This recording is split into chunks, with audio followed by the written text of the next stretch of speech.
ಸ್ವಾಮಿ ನಾವು ಮರೀತಾ ಇದೀವಿ, ನಿಮಗೆ ಚಿಂತೆ ಇಲ್ವಾ ಅಂತ ಕೇಳ್ತಾರೆ. ఇంకొకటి చెప్తాడు, స్వామి నేను నడుస్తా ఉన్నాను మీకు చింత లేదా అని ಇದೆಲ್ಲ చెప్తాడు. ಬೇಬಿ ಕ್ಲಾಸ್, ఇదంతా ಬೇಬಿ ಕ್ಲಾಸ್, ఇదంతా చిన్నోళ్ళ క్లాసు, ಬೇಬಿಗಳು. అంతా చిన్నోళ్ళు. ಅಲ್ಲೆಲೂಯಾ ಲುಲುಲುಲುಲುಯಾ ಅನ್ನೋದು ಬರಲ್ಲ, ಬರಬೇಡ. ಅಲ್ಲೆಲೂಯಾ. హల్లెలూయా.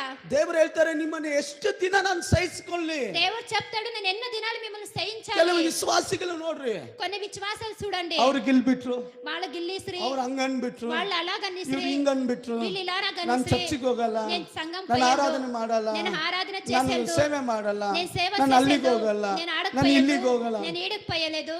ಯೇಸು ಸ್ವಾಮಿಗೆ ಟಯರ್ಡ್ ಆಗೋಯ್ತು. యేసు స్వామికే చాలా ಇನ್ನು అయిపోయింది. ಎಷ್ಟು ಕಾಲ ನಿಮ್ಮನ್ನ ಸಹಿಸಿಕೊಳ್ಳೋದು? మేము ఎన్న కాలం మిమ్మల్ని ಇನ್ನು ಎಷ್ಟು సహించాలి? ಕಾಲ ಈ ತರ ಇರ್ತೀರಾ? ఎన్న కాలం మీరు ఇలాగే ఉంటారు? ಇಷ್ಟು ಎಡ್ಡೇಕಾಗಿದ್ದಂತ ಶಿಷ್ಯರು ఇలాగే అడ్డంగా ఉన్నట్లయిన శిష్యులు